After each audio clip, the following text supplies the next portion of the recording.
Hi, gay. Hi, guess who's dead? We don't know if she's dead. We don't know. Dead. We don't know if she's dead. She's dead. I mean, she did get shot in the stomach. So that is a kind of a hard thing to come back from. But you never know. She did get shot in a place that's really hard for her to recover from. Yeah. She's alive. No, just kidding. But yes, welcome on into Hot Mess Moments, y'all. I was excited. I just had to say, yay to the dead. Yeah, there is a lot that happens in today's episode. But before we get into talking about potentially the death of Shannon, which was one of your least favorite characters, let's introduce ourselves. Hello, my name is Dylan Zahner, also known as 8-Bit Dylan Online. I work for Twitch. I stream on Twitch. I post dumb tweets sometimes. And my favorite show of all time is Lost, but I've never seen The Nanny before. It's true. And The Nanny is my favorite show, but I've never seen Lost. And I'm Beth Dixon, also known as Augusta Wind 11 on all my social medias and on Twitch. I also podcast for Rob Has a Podcast and My Weekly Meltdown about reality television show. But we're not here to talk about reality TV. We're here to talk about scripted TV that happened years and years and years ago that neither of us have been up to date on. Yeah. Well, in this case, you're very up to date on Lost. You know what the deal is. You know the tea, all that kind of stuff. I don't know if I'm learning more and more as we're watching these episodes that there are a lot of stuff I don't remember. Like, isn't that kind of fun though?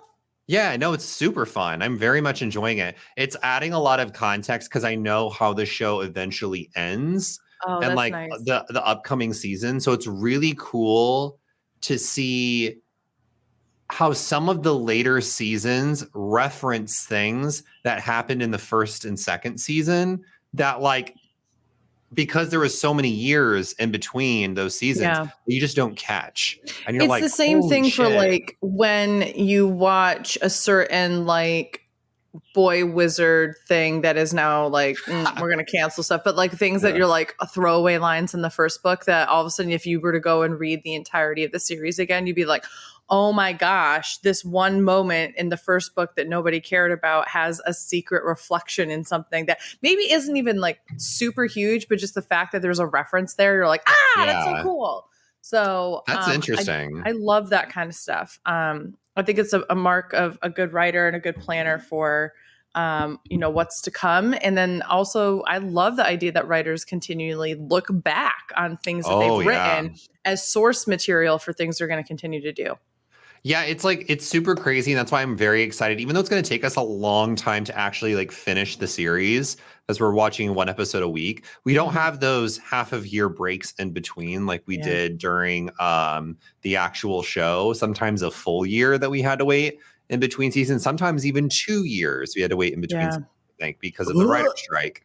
And so it's awful. It really adds a lot of context to how much the writers really loved the source material for Lost, of like where the first 2 seasons start. And it really is actually making me appreciate the later seasons more. Now that I'm rewatching the first 2 seasons, because a lot of people don't like the later seasons, and I'm not going to explain why. But I think a lot of that hatred comes from the fact that people have not rewatched the beginning again to understand a lot of like the nuances of the story. And I'm like, damn, they really did that on some of the... It sounds like you're like calling me out for The Nanny now. Like people, but except for I'm the opposite. Like I like the later seasons, except for I don't have an appreciate. Well, that's not true. I have a huge appreciation for the first 2 seasons.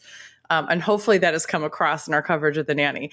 But it is kind of fun to, like you, even though I've watched The Nanny so many times, it's still fun to have moments where I'm like, oh yeah, that relates to something in season 5 or something like that, you know? Absolutely. Yeah.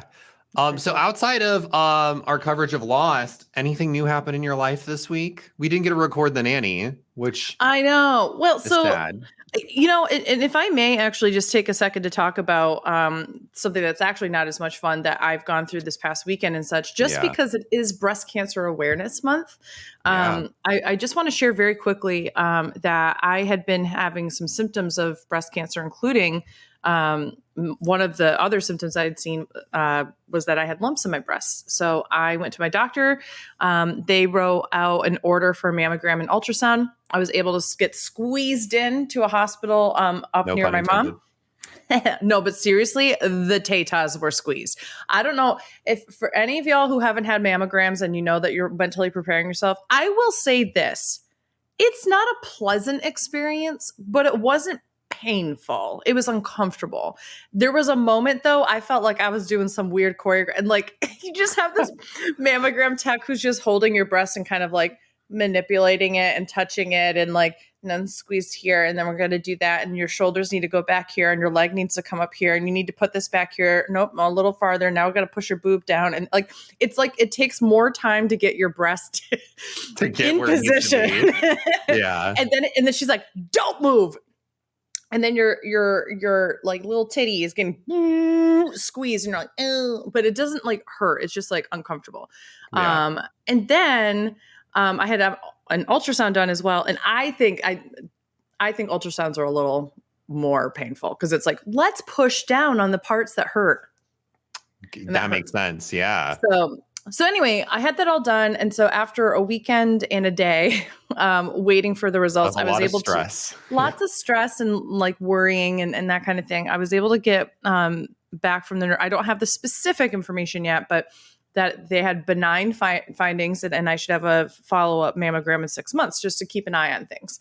So that's all great and everything, and I'm really obviously very relieved that it was benign, that we have a plan moving forward. But I just want to encourage people to be in tune with their health. And it's very easy for people to say, I'm really nervous that it could be something that's wrong, so I'm not going to get it checked out, as a means of like almost denial. And I really encourage you, please, please, please go find it out. Because it could be something like this. I thought I had breast cancer. I had many symptoms of it and nothing was found to be malignant. Now, I don't know what the specific results are there, but I have a better prognosis than I thought there would be. Yeah. So I encourage people, please go get checked out so that you at least have a plan of action.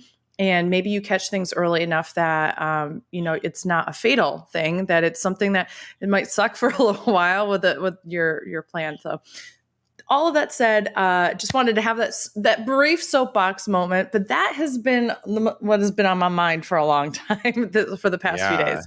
It's been so super stressful because I've seen your journey on this. And so it's really good news. I mean, they found benign findings. Things could have been a lot more dire in that prognosis, but I think it's really powerful, though, that you took the efforts to get an examination done. You did the due diligence of looking up the symptoms, recognizing that something's not right here. And like you said, we encourage everyone to do something like this. If you don't be a WebMD kind of person, but if you do find yourself finding symptoms, go to a doctor. They know better. If something doesn't feel right, go to the doctor. You don't even have to look at WebMD and say, "Oh, is this quote unquote serious enough to go to the doctor?" Literally, this is why everybody should have a primary care physician. You should always, like, if you're like something doesn't seem right, go to the doctor. The worst thing that happens is you pay a copay if you have insurance, which, like, also I hope everybody does get insurance, but the worst thing that happens is that you have to pay a copay, which I know that money is a huge concern, but just imagine how expensive things could be if things are wrong, or if you catch things early. I mean, so I just would rather people really are in tune with their health. And with Breast Cancer Awareness Month, it was like, I like literally was like, I have breast cancer because it's like fated because it's Breast Cancer Awareness Month. Like that's like where my mind was going. Yeah. So like Dylan and I talked a lot about like manifestation and thoughts and such. So I was quickly like, nope. Coincidence, Beth. Coincidence. Yeah, don't manifest it. We don't want the manifestation. Don't manifest that kind of stuff. But well, on a brighter note, Shannon's dead, potentially. Yay! So I want to be clear about something. Yeah. I truly feel like in season 2, and it has to do with the fact she's had almost 0 screen time until this episode, I'm not as bad on the Shannon train. I really, and I know this is going to drive Tyler Lyons absolutely crazy, but I really think Jack has been a worse character than Shannon. And Jack wasn't in this episode. I know. That's why it was so good. No, just kidding. Yeah, Can we just talk about top 3 things about this episode. Shannon might be dead. Jack wasn't in it. Anna Lucia is about to get killed by Saeed. Yo, he and not that I want pissed. Anna Lucia to die, but just because I want drama. I want drama. Also, Saeed. I know. In love with her. So. Let's break it up. So let's now cover Lost Season 2, Episode 6, Abandoned. I just switched It was beautiful. I loved that. That was a great moment. I want you to know that for the 5 seconds it took me to realize how do I switch this while looking into the camera because it's backwards for me. I was like, yeah, there we go. We got it. She had her fingers in the wrong order for how to say 7. Oh, that's for our audio listeners. Yes. I apologize. Yes. So this episode was pretty jam-packed. This was a lot. Yeah, there was a lot that was happening in this episode. There's a lot of memeable material for us to talk about. You know what? If I get in a plane crash, I too want to get taken into a romantic tent, have a beautiful time with a man like Saeed. I also love that he is so, and I said this to you because I couldn't help myself, but I will repeat it here. I love that he is so confident that he dicked her down so good that she fell asleep within 3 seconds. That he put her ass to sleep. He's like, oh, I'll be back. I'm going to go get some water. And then like leaves. And then literally she looks down, looks up and Walt's there and screams. And he's like, well, you fell asleep because I dicked you down so good that your ass got to sleep. Yo ass fell asleep from my dicking. So how do you want to cover this episode? Should we do... I think it makes sense to cover the different plot lines of it. They all end up meshing at the end. So let's I want to talk about the flashback stuff first. Okay. Yeah. Because it gives us more context into Shannon's character. Mm-hmm. What we've seen of Shannon so far is she is a complete bitch, has no regard for other people. She's very selfish, and she has a very strained relationship with her family. Mm-hmm. And we learn why in this episode, which was interesting. And we've heard a little bit about this before, so it was interesting to see it from her perspective and get a little bit more context and such. And of course, I feel bad for her. But I will also say, I don't feel that bad for her. I don't feel bad for her at all. I honestly, genuinely kind of side with the stepmother. I don't agree with how the stepmother went about this, especially with the money. Like the least that they could have done is set up a trust for her if like they set up a trust fund for Boone. So I don't know what that's about. That seems real sketch to me. But I'm just going to be honest. It sounds like to me what we have seen in this full-fledged, like, third evolution form of Shannon being a self-entitled... Digimon form. Yeah, her Digimon form. Her Super Saiyan form of self-entitlement has definitely had, like, seeds, right? And I think a lot... Obviously, I can't speak for what we haven't seen. And I do think that the stepmom is a bitch, too. So I'm going to put that out there. But I definitely feel like there's got to be a reason, right? In the same way that I feel like even though Michael's not wife, but like Walt's baby mama, I forget, what's her name? Sandra? No. Susan. Susan, even though Susan, Sandra, it began with an S. Like we kind of played this game a little bit there, which was like, why is she awful? She's so awful. She's the one that's caused all these issues. But we're not seeing we're only seeing things through the lens of the character. Yeah. We don't see things from an unbiased third party perspective, right? Totally. So I have to imagine what we're seeing is like Shannon being like, I used to be so sweet and innocent. But I honestly like you get little clues from her, from the stepmother that's like, no, you've always been someone who has like not wanted to put an effort into certain things and who has kind of been a freeloader. Now, I will say she's a teenager. Of course, she's a freeloader. So there's that portion. Yeah, that was that's a bit odd to me. I also really hate when Lost tries to de-age people. Like, it's very clear that Shannon is not 18, and it's very clear Boone is not young. They're like, make your hair wild and messy, and it'll make you look young, Boone. Meanwhile, he's got like a chiseled jawline and like 5 o'clock shadow. He's like, yeah, here's your money. Also, who shows up to a funeral and goes, dying sucks? I was thinking the same thing. It's the dumbest fucking line. And he's like, sorry about your dad, Shannon.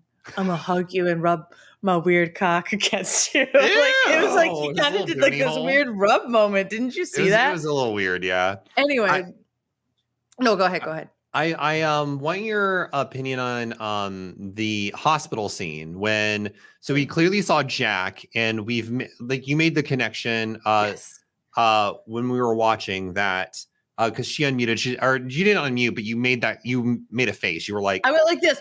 Whoa! So and side note, apparently I had more of a reaction to that than I did to Shannon dying. You did. You literally did. But I will say, so yeah, I immediately, as soon as they said he was in a head-on collision with an SUV, and then we see Jack in the background, I was like, oh my gosh, he's the guy that Jack chooses Julie Bowen over. Yeah.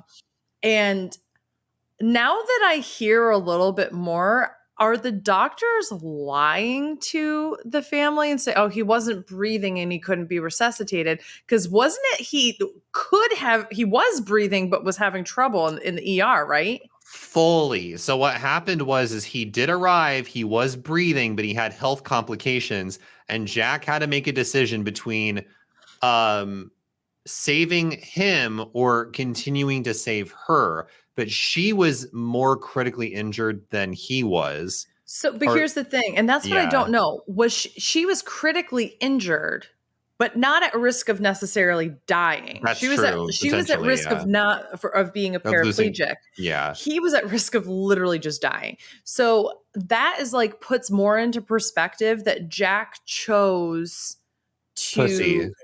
Well, this is a moment of triage, right? I'm not a medical professional, even though I'm a Dr. Mike resident. I knew it was coming. Well, so here's the thing. Like, I don't know what doctors have to do in this situation when it comes to triage. I think that what they have to do is choose who has the better option of living and treat that person, not who is more imminently left to die. It's like that gross thing that insurances do, where they like decide who is higher at risk of dying, and so they charge you more money. It's really gross. Insurances are gross. Yeah, they prey on the weak. My favorite thing about that is like, here, you're gonna have to pay a lot of money for insurance, and like, oh, you got sick, we don't cover it, and it's like, what did I pay all that money for? Exactly. But, so yeah, I think that was really interesting. It was like a slight catch that I had which was either inconsistent writing or it's going to manifest itself in. I think it already has manifested itself. I think this hospital has shown that they tend to lie about things.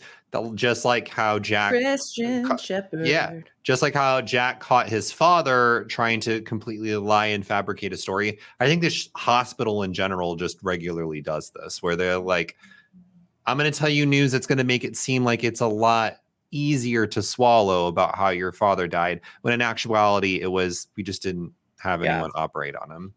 But also, what a weird moment for Boone's awful mother to be like, stepdaughter. Like, let me correct you. That was bitchy as fuck.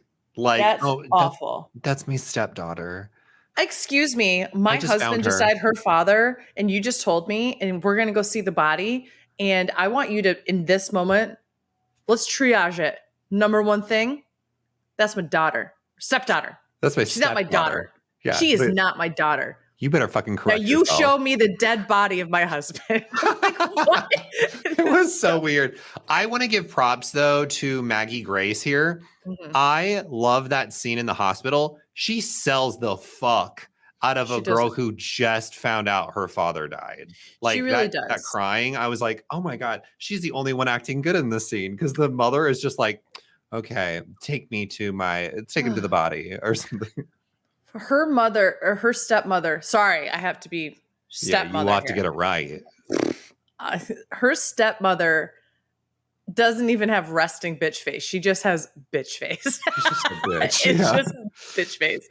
Yeah. But yeah, I think that was a really interesting thing. And you also see like clearly the stepmother is very, very, very jealous or something of her because of her relationship with her father, which was alluded to, which is why I think that she sets up the living trust as a means of like kind of screwing her over. But then the other part of this too is she really doesn't like it when Boone and her are hugging at the funeral. Yeah. And that was weird. And this is where I'm like, will we ever see more of this story? Like, if this is the end of Shannon,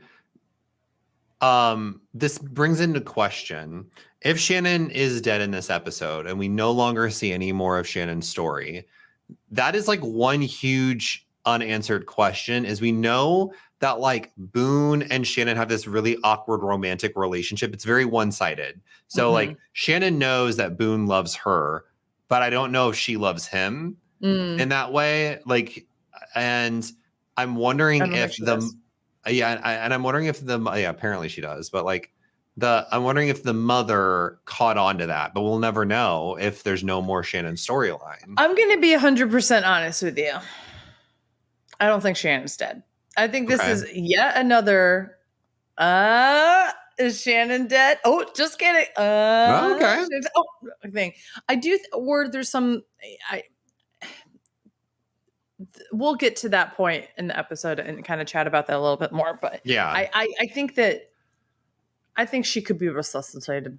I'm not too concerned. I mean, that pretty much wraps up the flashbacks. Unless there's something else you want to discuss. No, I just basically like the other part that I just like, Shannon makes no sense in the last scene with Boone where she's like, can I freeload off of you? I don't want to freeload off of you. Like, I was like, oh, well, I think this makes sense though, because we've seen consistently in her storyline, she really hates it when people don't believe in her that she can do things for herself. But how is this not believing in her? He wants to fund her so that she can do what she wants to do because he thinks that she can do it. I think it's because she posed that question to him where she was like, do you think I can do it? And he hesitated in giving her an answer. And she's like, she was upset before that. Yeah, I know. But then like what really set her off the rails was she's like, I just need a yes or a no. And he couldn't give her a yes or a no. She's like, well, then it must be no. And so she like freaks out on him because she's like, why the fuck does no one believe that I can like make it on my own? And clearly like this family believes she can't because of all these other things that she's done. That's why her stepmother brought up all these things like, oh, what is it? This week it's interior design. Next week, what is it going to be? Like, this must be a character trait of Shannon's to where people typically won't believe her. And like, as we learn in past flashbacks of Shannon, she has a way of manipulating men to get them to do what she wants them to do. And so she's further feeding into the fact that she is not doing things on her own. Right. She's making other people do it for her. So like, and that's why I side with the stepmother here, which is like, honestly, she's acting like a little brat. And like, let's talk about just socioeconomic privilege in this moment, right? Like, oh yeah. Like, not everybody can just be like, yeah, let me fly to New York and do an unpaid internship for 6 months. Like that doesn't have academic course credit, like in some kind of funding behind it. And like, all I can think of in my head is somebody who works in higher education and now specifically works with interns and that kind of thing, is to sit back and go, well, there's loans that you could take out. Which believe me, you're going to have an easy time getting approved for a loan with your family's background here. Yeah. Like, you are in a much more privileged situation than most. And you could absolutely find ways to go around this. You could find like shared housing that you could do in New York City. Yep. Like, there are literal intern housing options. Like, I just sit back and I'm like, this just requires you to put in some effort. And like, I think your mom is absolutely like awful. And I think that it sucks that nobody believes in you. And it sounds like maybe the only person who ever did was your dad, but how much of that was you manipulating your dad as well? I mean, I'm sorry. It takes it both ways, but I have to say, like, overall in this episode, it's good to get a little bit more balance instead of just seeing the straight up bitch. And I'm still surprised that it has not come out between her and Saeed that she's the one that got called TSA on his ass. Yeah. I'm like, what the fuck? How has this not come out yet? I think this is a good transition. Then let's talk about the Shannon and Saeed moment. Yeah. Saeed is packing that thing apparently. And by that I mean gun. And I thought that moment was really silly. Fully loaded, if you know what I mean. Yeah. Well, this entire scene at the very beginning when they are in the romantic spot on the beach, the innuendos in that conversation when she's talking about the gun, could you just replace the gun with dick? And it like is so funny. Listen, he cares about protection in the bedroom. It was so funny. I was just closing my eyes and I was just like, yes, I want to see Saeed's protection. Do you think he pulled out? No, what if she has a kid? What if that's the storyline they give Shannon? Oh, then the others will come take it. Hey. It's true. I mean, could you imagine if that's the storyline they went down where Saeed and Shannon have a baby? Shoot me, please. And Claire's honestly. Like, let me teach you how to be a mom. So, we have this like forced romance that is being. It is just forced. That's the thing. So like it doesn't. Like all of a sudden came out like, oh, you can read this one map in French.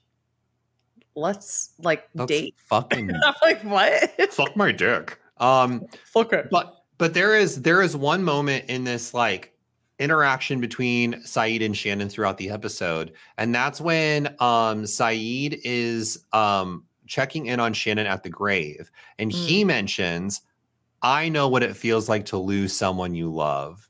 And there's two people that this could be about. This could either be about Nadia or this could be about his best friend that he ended up betraying. And so it does give a little bit of context of, is Nadia even alive? If this is about Nadia, and maybe that could maybe explain why he's starting to have feelings for someone else, because so far from what we've seen from Saeed, it's very strange for him to have romantic feelings for someone when he is so in love with Nadia and was doing everything to try to find Nadia. And now we're not really like, now he's like, okay, I want to bang this woman instead. It seems also really weird and forced and not at all genuine when at the end of the episode, right before she gets shot, he's like, I will never leave you. I'm like, bitch, you sure will. If Nadia showed up, don't you think that he would leave her for Nadia? Absolutely. So she's a rebound. Which tells me that actually what this means is Saeed believes they're never getting off the island. I think that's the case. I think that's what we're hearing. And it's similar to a lock and that kind of thing. Whereas some people still have some faith that they'll get off the island. We already know that Saeed got off. I think that I would like to watch. Yeah, I would like to see it. Yes, please. Not with Shannon though. Honestly, I would watch it still. You know what? Good for you. I kind of just want to watch a solo. I like a little voyeur moment. Remember? Oh my God. Yes. A little solo moment. OnlyFans. Come here. Come on, Saeed's OnlyFans. I would watch. I'd pay. I say that as someone who fully has no intention of ever watching anything on OnlyFans. So yeah, I just think there was a lot of that I felt like some of this is forced, and I don't know how much of this is him saying things to manipulate her, because we know he can manipulate just as well as she can. So how much of this relationship is actually him manipulating her in order to keep her in check and that kind of thing? And I feel like she isn't doing a good job manipulating him. She's actually kind of letting her defenses down. And I think that that's character growth for her. So I think that's just interesting. And I think it's all grown from the fact that her brother's dead now. So she has no one to rely on besides herself. And except for Dog, also known as Vincent, you dumb dog. Here, dog, here's water. You want water, you're always dog? So thirsty. Yeah, it's a dog, and you're on a deserted island with tropical weather. Yeah. And he's running. So yeah, he's gonna want. I always want water. I love the thought that she's like, I'm just gonna have this dog sniff something of Walt's and it's gonna immediately go find him. Yeah, like, girl, like what? a Labrador Retriever. Like, and I love, I'm sitting there in my mind just being like, oh my God, she's so dumb. She's like, come on, Labrador Retriever, let's go around. And then I love that Saeed calls her out. She's like, you have a retriever and not a bloodhound. And I'm like, yes, Saeed, you better work. You gotta come through and put her in her place. So what do you think the whole Walt situation? This is like the second time that Walt has appeared to Shannon. Yeah. In this weird vision of sorts. But we learned that it's not just Shannon that sees it. It is a physical manifestation because Saeed reacts to it too. And he also sees this like weird dripping wet Walt that's speaking backwards. What are your thoughts on that? I think I caught that whatever he's saying backwards is what the whispers are saying too. Okay. That's why I was trying to I stopped chewing because I was eating long enough to be like, and did sound like just like that. You're so silly. But so there's a couple things here that I have a couple theories on. One, in the same way that Jack saw a physical manifestation of his father who had died and was on the island, I do believe that there's potential that Walt is dead. And we're seeing the physical manifestation of him on the island as a means to like guide them to do something. Walt was clearly at the very end going like, shush, shush, shush, and like putting his finger to his mouth in order to tell them to shut up because they knew, he knew that Ana Lucia was like right around the corner, ready to shoot whatever moves next. Oh, go ahead. Do you want to know what he said? Yeah. Because it sounds like it's backwards. It is. So the reason I'm telling you this is because people were able to like in that time when the show came out, able to like take the episode and play it in reverse and find out. He's saying they're coming and they're close. Okay. So that's why he's like, shh. That further tells me that the dead are warning the people who are alive about the others.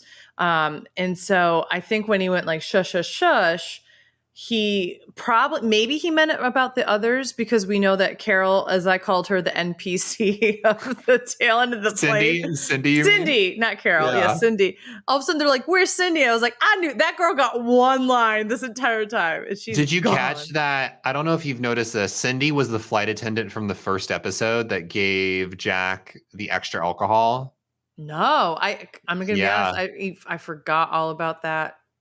Well, yeah, it's just like it's so cool though for them to reuse these actors that were like in much earlier episodes. So that is who Cindy is. She was one of the flight attendants on the flight. Oh, that's so cool. Yeah. No, so she gets yeeted out of the group. They voted her out, except for they didn't. No, she got voted out. The tribe has spoken. In this case, the tribe is the others. Yeah, I mean, you're not wrong.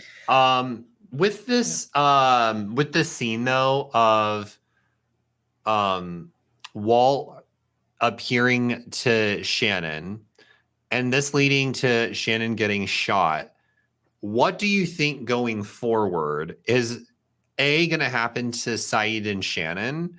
And B, do you think that we're going to learn more about what these whispers could be? And so I have two thoughts here. Yeah. I'm still like, how can Saeed, after all he's seen and experienced on this island, not believe Shannon? Yeah, it's a bit weird. It's just like there's so many things that seem inconsistent, and I hope that what I hope ends up happening is that there's something like a mist of the island that makes people not think about how crazy the island really is, because there are so many times where people are like, well, that's impossible. I'm like, there's a fucking polar bear on the island. Y'all are healing fast. There's a monster that's made of smoke that just like brings people in. There's like a pirate ship on the middle of the island. Like, I mean, like there's so many things that don't make sense. How can you say anything is impossible? Like I would literally be on that island being like, what do you mean it's impossible? Like that would be my job. Like they'd be like, this annoying girl, Beth, all she does is go, what do you mean it's impossible? What do you mean? Look at how crazy this place is. And the island would strike me down dead. I'd be oh my God. I'd be dead so quick. And the rain happened at an integral moment when shit was started getting crazy. But it didn't even start with the tail end of the plane. It only started with Saeed and Shannon. Yeah. And so I know this is kind of converging at the end here and without talking about the other parts, but I kind of want to say that I think this particular spot of the island is very significant too, because that's where Jack got into a fight with Is it? Yeah, it was that same hill. And I'm pretty sure it was. It had like that weird ravine thing that had like some water in it, and then there was two hills. I think you're right. And so I think that's also the same spot. I don't know if it's just because of the filming location. Could be. But I think it's also the same spot that Shannon held a gun to Locke's head. When she was like mad about Boone's death. But I thought that was like maybe closer to where Ethan died.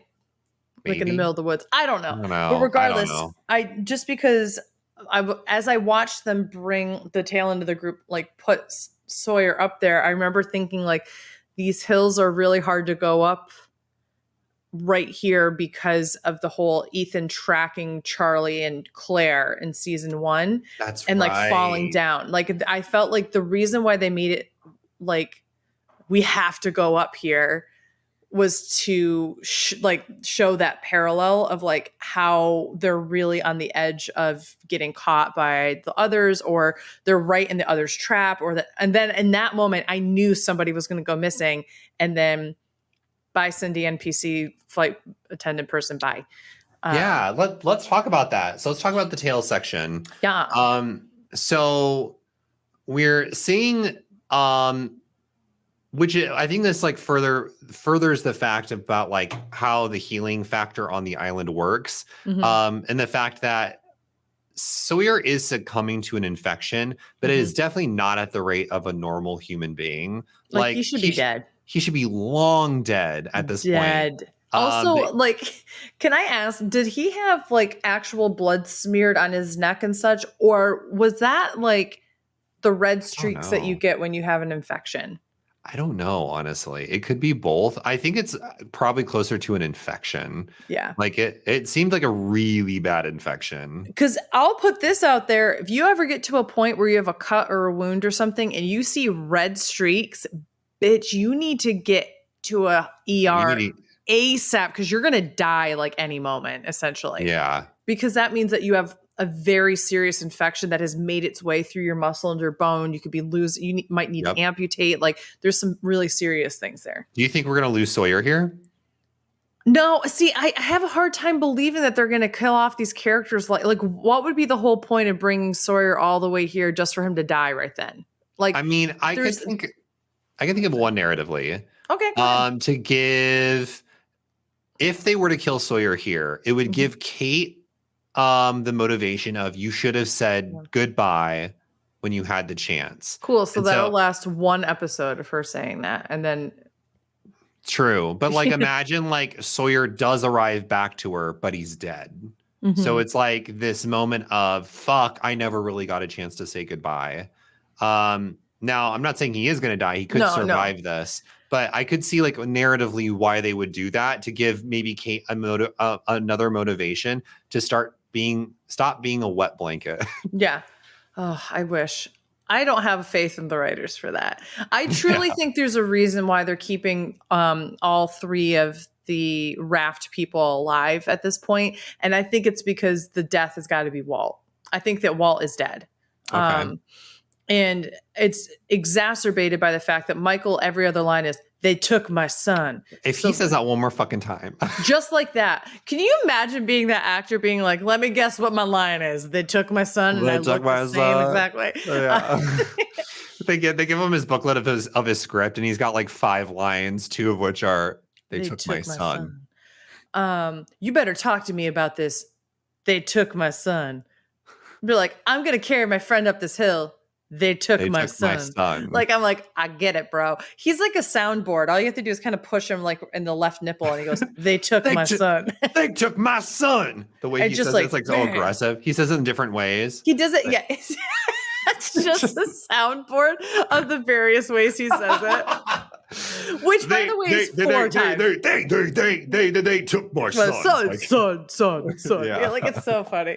Can somebody please come up with like a really stupid dubstep, like they took my son? That'd be so good. But anyway, I truly feel like the 3 of them have to stay alive until we figure out a little bit more about Walt. And I think that this is where the converging of the 2 groups is supposed to happen, because they're going to, inevitably, Shannon just got shot. But the big news that they're going to hear is we've been seeing visions of Walt. We see Walt. He's there. He ran into but he's not acting normally. Like, this doesn't seem right. So this is going to set Michael off. But there's been this like weird reconciliation that he and Sawyer had, which I feel like is really weird to do if they're just going to kill Sawyer off. Like, I understand why, but that's not Lost style from what I can tell. So I feel like there's going to be like a rejuvenation of some sort. I really think that what's going to happen is they're going to bring back both Sawyer and Shannon. Jack is going to have an next episode, where it's just going to be like, I need to do my triage again. And this time it's with Shannon, and I already killed your father. He doesn't know that. But like I think that would be kind of interesting. That's the theory for the next episode. Okay. Both are gunshot wounds. So can we also talk about this fun interaction between Libby and Sawyer? And we get to learn a lot more about Libby here, that she was a shrink. And then she gives this like motivational talk to Sawyer, and then immediately you called it out. Like, the minute we walk away, she's like, she literally is like, no, I'm a shrink. And he's like, why don't you just talk to it? And then she's like, yeah, it's bad, but it's not real bad. You'll be fine. Get up. And so he gets up and he starts walking. And she literally has those like, ooh, he's gonna die. Yeah, this bitch gonna die. But, it's very interesting. Yeah, I think she's great. So now that the tail section survivors have made it into the main cabin survivors camp, what do you want to happen? What do you think's gonna happen? Especially now that this like situation has happened where Ana Lucia has shot Shannon, soiling those relations immediately from the start. So first of all, there's that's going to be interesting. I think that they're going to attempt. Well, first of all, I feel like Jack and her are going to recognize each other. There's going to be a situation there. I feel like he's going to be sympathetic to her cause because he's also been put in a position of leadership.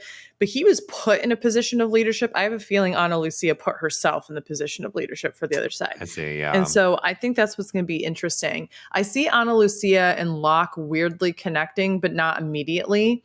I can kind of see that too. Yeah. Yeah. I have a feeling that he would be the voice of like, hey, now, like, I also killed somebody in this family. Could you imagine? Could you imagine that conversation? He's like, so I killed her brother. Club. And then Jack's like, hey, girl, because he killed the father. Oh, God. It's what connects them all together. They kill people in the fucking Rutherford family. Poor family. Oh, God, that's so funny. That's so fucked. That's so funny. That is really silly, actually. I'm not gonna lie, that was a moment where like I said something and didn't process consciously what I said until after I'd said it. Go on. I just love that. I just love the idea of just imagine them sitting drinking tea in like the hatch, and then Locke's like, I relate, girl. And Ana Lucia is just like, to what? And he's like, I offed her brother. Ooh, it was wrecked. Yeah, and then Jack comes in, he's like, are we talking about the Rutherfords? Bitch. Let me tell you what I did to their father. I buried the patient I finished. And they're all like pointing at each other. They all start like voguing. They're like, yes. And it's that song that plays in the hatch. Da na na na na na. I don't know. But So actually, like, kind of getting back to this though, I see them doing somewhat of a trial that they didn't really get to do with Jin. I feel like that's what the cabin or the main cabin people are going to do. And I feel like her punishment is literally going to be, you need to press the button. Like, that's your button. Oh, that's interesting. Yeah, because we never really had like a judge, jury, executioner type of moment with this crew. They haven't really like upheld any laws per se. Yeah. And you can also see that the people on the tail end of the plane are sick of her too. So I could see them jumping loyalty and being like, except I feel like Echo, I think they would be fair with her and be like, listen, she helped us survive, but she needs to be put in check here. So that's where I feel like she and Locke are going to get on the same level, is because I think that Locke has a way of leveling out people who are on power trips, even though he's been on one himself. And I feel like she's going to push him too.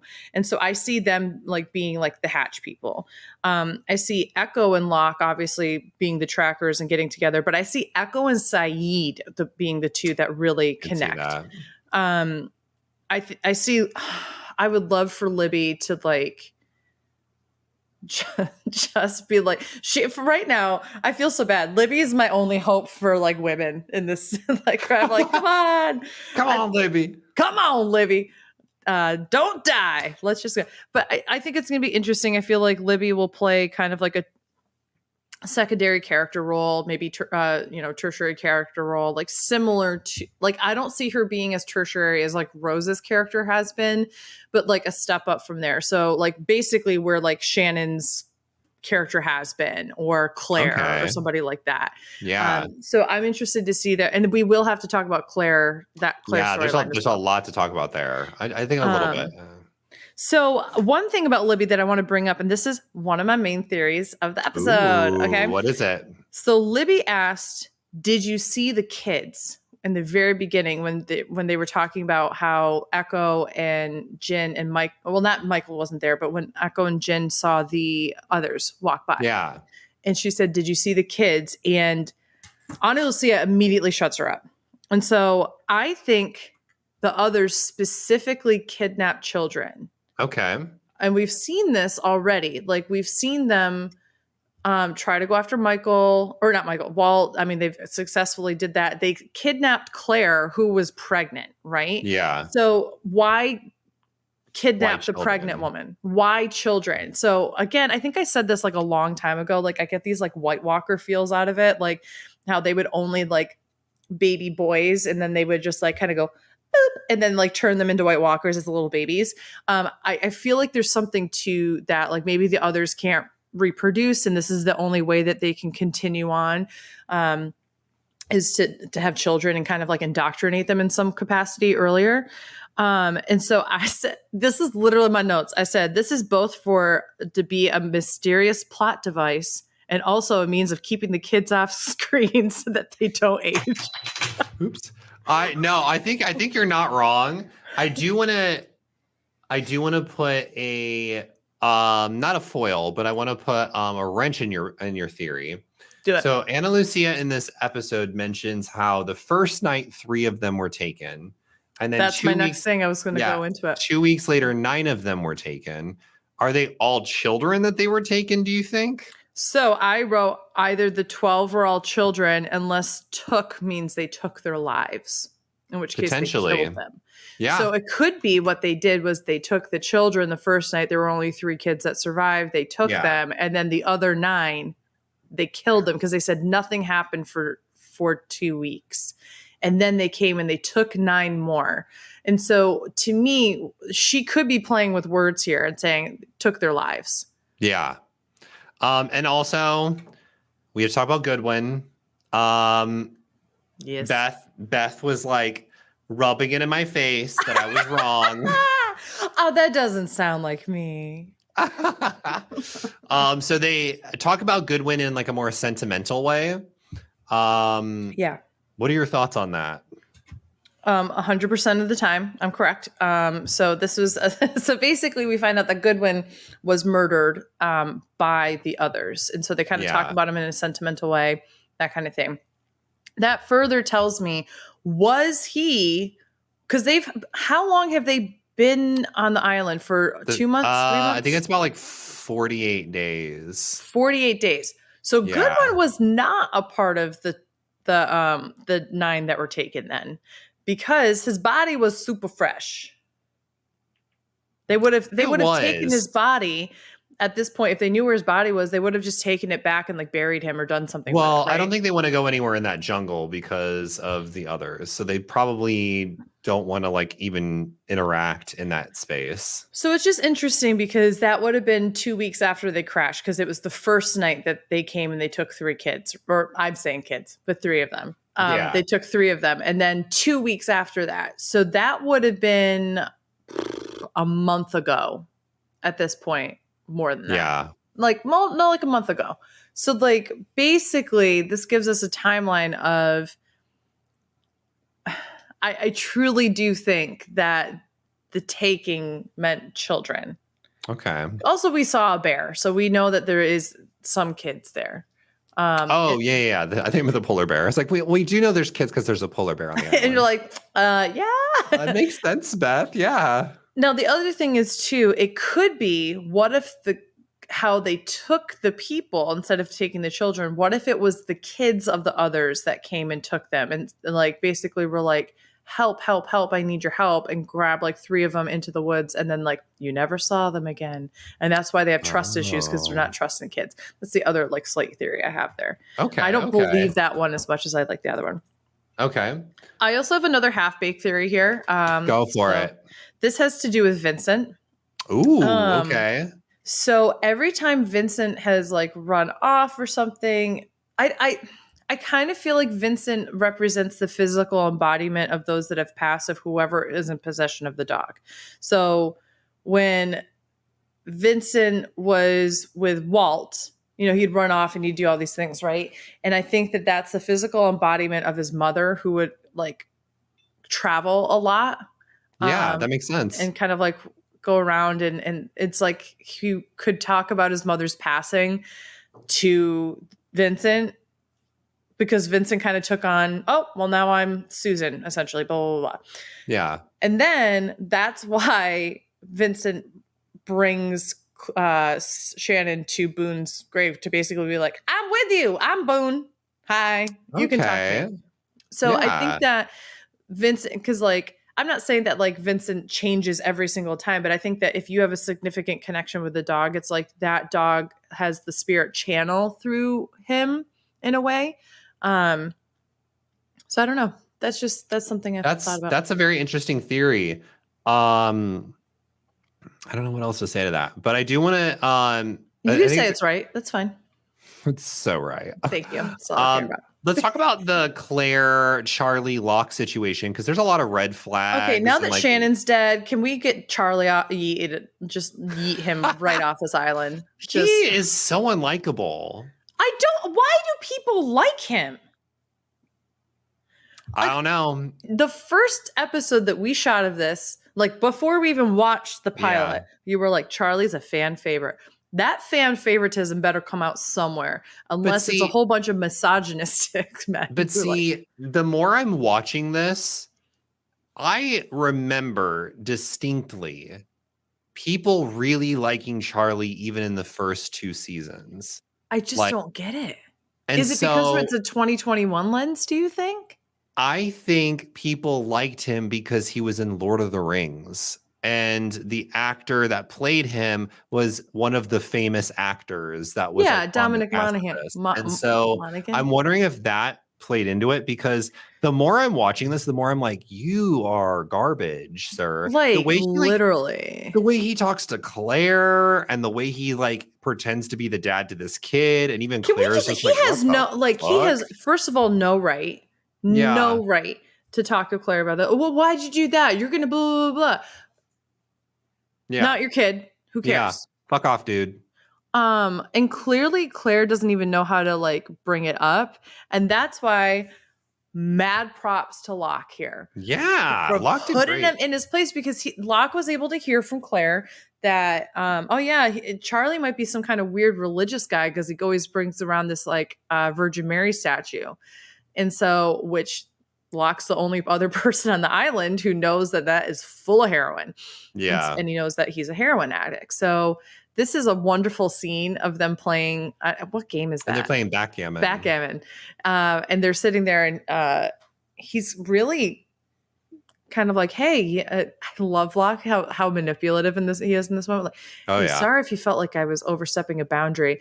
And it starts off with Charlie being like, I don't know what you mean. But then he kind of is like, yeah, you built her the cradle. Like, as if like, what's that about? Like, you don't like anybody else helping her. You want to be the sole person to prove to yourself that you're worthy. Like, you and Shannon can just yeet. Because if that's what you need is for other people to prove their worth, like that you're worth it, then like you're never going to get satisfaction. You need to prove it to yourself first. And that is a life lesson for everybody out there. Tell them, girl.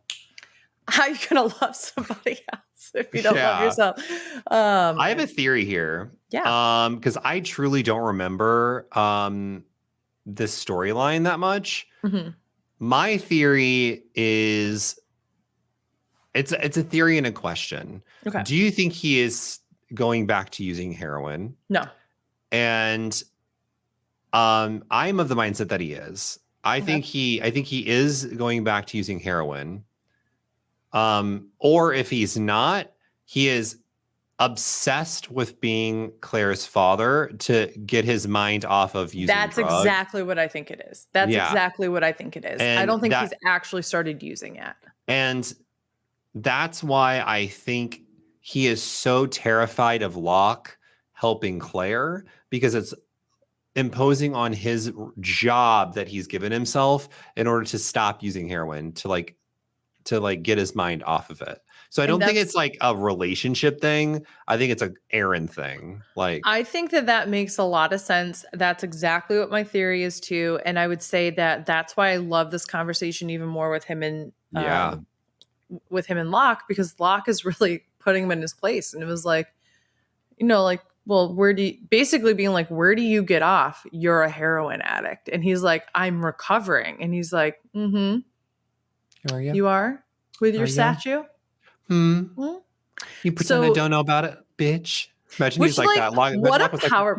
Sorry, bitch. What a power move, though, for Charlie. Like, imagine being Charlie and be like, "Oh my God, Locke is all knowing," because he's the one that got him to quit in the beginning. Like, holy shit, what a power move. I think that this is a really great opportunity, though, for like Charlie to kind of for Locke to step in and basically be like, let's talk about this. Because the way you're acting is not okay, and we need to mediate this. And if you're not using, we need to get rid of this ASAP so that you aren't tempted. And if you are using, we need to get rid of this ASAP. You know what I mean? So I feel like Locke is the perfect person for him to come into contact with this here.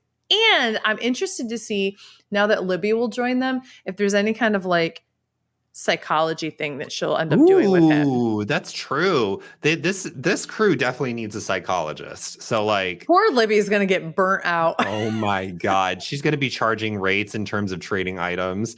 Could you imagine her setting up a clinic and everyone and their mother showing up? And she's like, I don't want to hear how you want to fuck Jack, Kate. I don't want to fucking hear it. Shut the fuck up. You know what I can't wait for, though?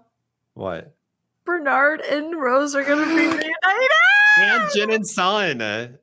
Oh yeah, that's fine. I'm more excited about Rose. Yeah. Listen, I am excited about Jen and Son. I think that'll be really nice. It'll be the first time I'm genuinely happy to see the two of them together. Yeah. They needed this time apart for me to be okay with both of them. So it has nothing to do with their relationship. No, I'm I'm gonna friggin' cry. And it's gonna be amazing. It's gonna be beautiful. Well, that wraps up this episode. So let's get into who is your MVP and who is your LVP? I also do have an episode rating, so I have to do that too. Oh yeah, shit. What is your episode rating? So I'm gonna give this a 9 out of 10. This was a really, really great episode. It's pretty good. I really, really, really liked it. There's really few things that I found fault in. I liked it to the point where I think this is probably only the second time I literally asked you, can we watch another episode, as soon as it was done? Oh, yeah. And next week's episode, bitch. I can't wait. I want to watch it. All right. So there's that. I would say my MVP is really hard. Not Saeed, not Ana Lucia. You know who I'm going to give it to? Who? Is Michael. Okay. Yeah. Because Michael is buries the hatchet with Sawyer, recognizing that's the right thing to do. He's the one who's demanding information out of the tail end of the plane. He's the one that counteracts Ana Lucia's plans and motivates everybody in the tail end of the plane to make a stretcher for Sawyer. And does all of that. And it's like really the first time that we see him take on a true leadership role since he's been back on the island that isn't motivated by his son. And so I'm going to go there. I thought about Locke. I don't really think that Locke plays a big enough role in this episode for it to be the case. Saeed for sure. No. Like it's just like there's not a lot of really like good storylines here. So I'm going to go with Michael. All right. I like that. And then who's your LVP? Oh, there's so many. Here's like the people I could give it to. I could give it to Charlie. I could give it to Ana Lucia. I could give it to Shannon. I could give it to Saeed. I could give it to a certain. I'm not even gonna like Sawyer's kind of just neutral in this episode. I'm gonna say LVP is gonna go to Saeed. I was gonna say the same thing because I think that Saeed, had he just like listened to her and didn't invalidate her, first of all, she wouldn't get shot. There's that. And she wouldn't go off on her own. And like, how does he not know how she operates at this point? That like, if she feels like she's not like believed in, which she has said multiple times from the time that he had her looking at the map, like, and he kind of pushed her to do something, like he knows that she has this in her. So like, honestly, I think that he's the one that made all the mistakes. No, I don't blame Ana Lucia for shooting her. They knew that somebody just got kidnapped and they're looking around for anything that moves. So I don't blame Ana Lucia for shooting Shannon for many reasons. I mean, it's Shannon. I also do like want to put this out there. Like, I joke a lot about being excited that Shannon's dead. And I genuinely like, I'm not sitting here being like, yes, Shannon is dead, best show ever. I genuinely am like, oh, cool. I don't have to see as much as that character on the screen. I'm not like a bloodthirsty, like, kill. I think you are bloodthirsty. Just kidding. So I am not gonna let you guess what next week's episode is. I'm gonna say I'm gonna say the name and I'm gonna already tell you what it is to get you hyped for it. Why?